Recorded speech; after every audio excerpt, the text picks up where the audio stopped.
Celle de l'Actu Sport. Très bonne journée. Ils font l'actu et ils sont sur un JFM. 7h45, l'invité du jour. La saison des corridas de Noël se poursuit. Cône d'Allier ce soir, il y aura la ronde des Pères Noël aussi à Commentry. Il y a eu Prémilla, Montmarault, Domérat. Et puis, comme chaque année, la corrida qui bouclera le programme festif. Ce sera celle de Montluçon. Ce sera samedi 30 décembre. La semaine prochaine, vous avez 8 jours pour vous préparer. C'est peut-être un peu court si vous avez jamais couru, mais quand même. On va en parler dans les 10 minutes qui viennent avec nos deux invités ce matin. Antoine Arqui, bonjour. Bonjour. Directeur au service des sports à la ville de Montluçon. Jérôme Baucher, bonjour. Bonjour. Éducateur sportif en charge de l'organisation de cette corrida, notamment au service des sports de la ville de Montluçon. Antoine Arqui, rendez-vous évidemment traditionnel que voilà, il n'y a pas de question, c'est renouvelé d'année en année, c'est le maintien encore pour cette année. Oui, exactement. Donc la corrida, c'est un événement sportif important de notre ville dans la politique sportive. À la fin de l'année, c'est quelque chose de festif, c'est quelque chose de sportif. On attend beaucoup de monde, entre 700 et 1000 participants. Et oui, ça ponctue une année sportive qui a été bien remplie. Ouais, bien sûr.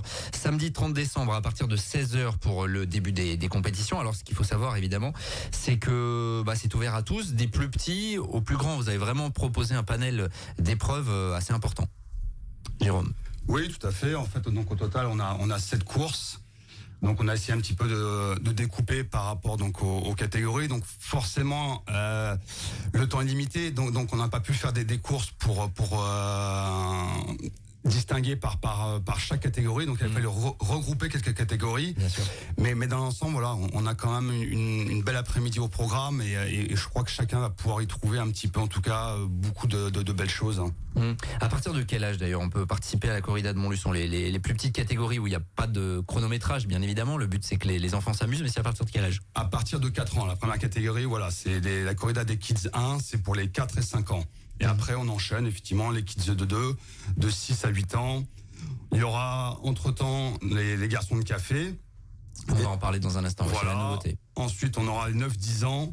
Ensuite, on aura de 11 à 14 ans. Et ensuite, les dernières corridas à partir de 15 ans. Bon, il faut rappeler que pour l'inscription, le certificat médical de non-contre-indication à la pratique de la course à pied en compétition est parfois obligatoire.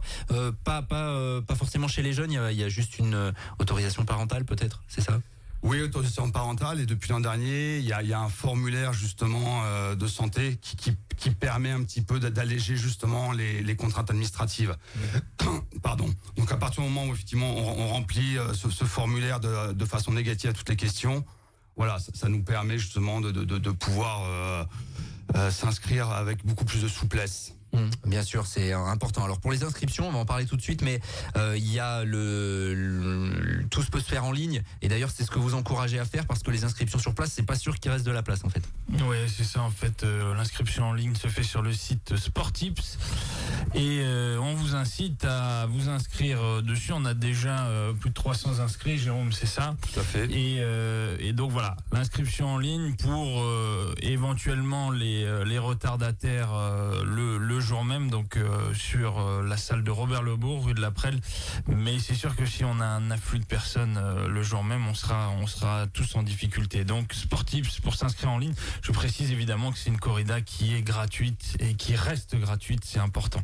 Oui, il faut le préciser, mais en tout cas, on vous encourage à vous inscrire avant. Ça facilite la tâche en fait, y compris pour vous et pour tous les participants. On a parlé des plus jeunes, évidemment, les distances qui seront proposées seront adaptées. La course phare, j'ai envie de dire, ça sera départ à 19h05, me semble-t-il.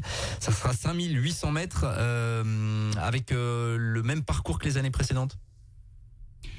Oui, tout à fait. Parce que nous, on trouve effectivement que c'est un circuit qui est intéressant, effectivement, qui permet de pouvoir obtenir justement la totalité du boulevard, de profiter des illuminations.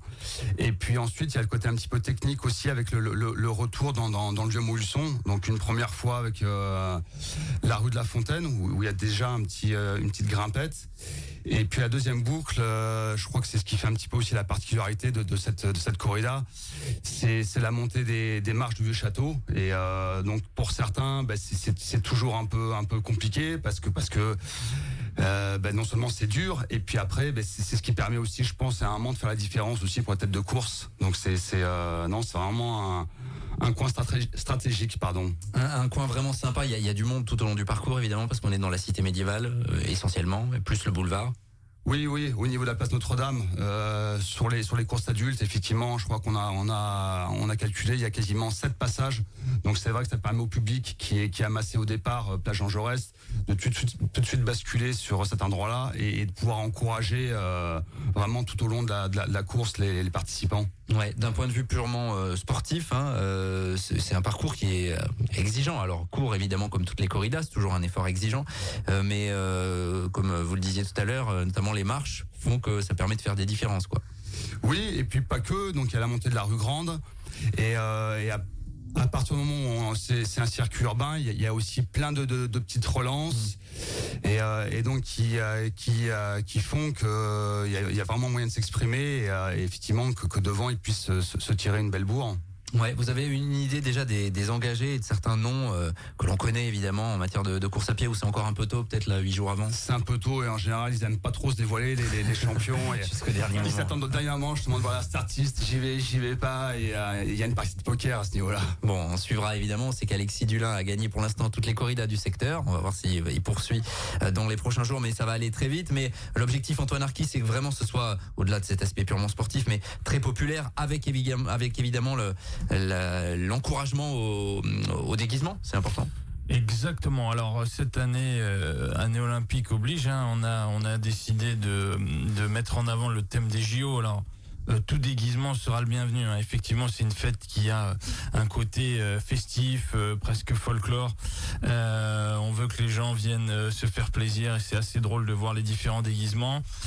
Toujours aussi des récompenses sur ces déguisements et comme on vous le disait, le thème cette année des JO qui sera davantage valorisé.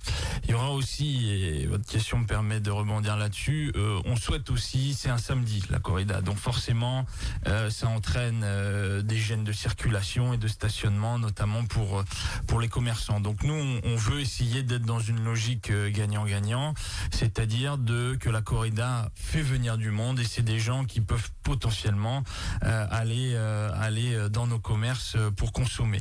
On a notre speaker Franck Marais qui aussi, et ça c'est une nouveauté, qui viendra dès le matin sur le marché de la ville. Alors comme on a dit, en Monsieur Loyal avec son chapeau de forme, et qui viendra aussi animer un petit peu, faire monter la mayonnaise, permettez-moi l'expression, autour de la corrida, ainsi que les jeux, donc des quiz, des petites choses à gagner, et donc essayer d'être dans une logique d'animation pour que vraiment notre événement sportif ait un intérêt et un rayonnement même pour les commerçants.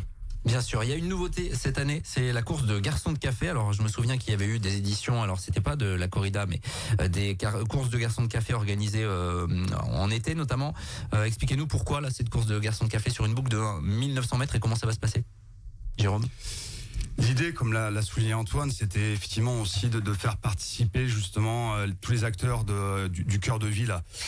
Donc c'est pour ça que naturellement cette idée est venue de pouvoir aussi mobiliser, faire participer pour le coup vraiment les acteurs qui sont sur le boulevard.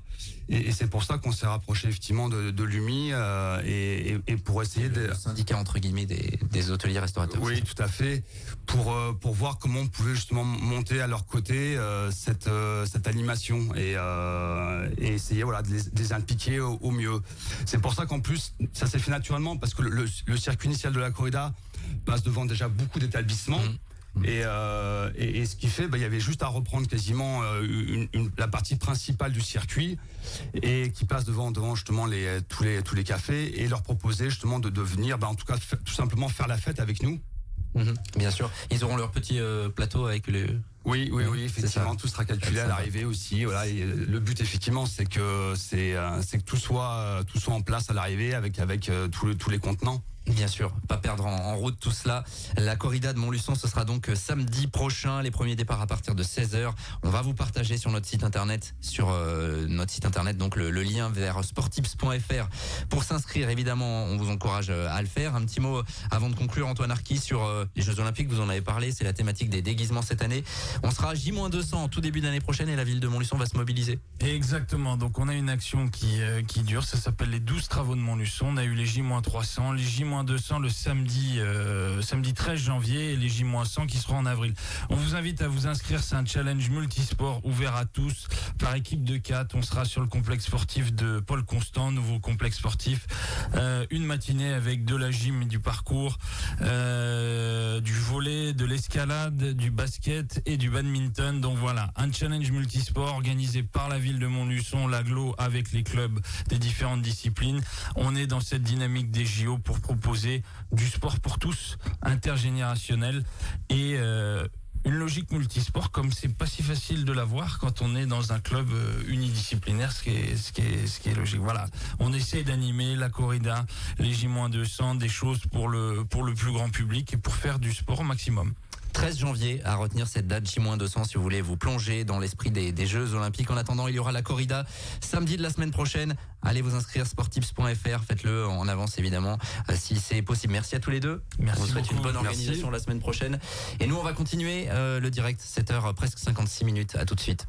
Tous les matins, 7h45, l'invité du jour en direct sur RJFM. Retrouvez l'invité du jour en podcast sur rjfm.net et l'appli RJFM, mais aussi en replay vidéo sur YouTube et Facebook. RJFM.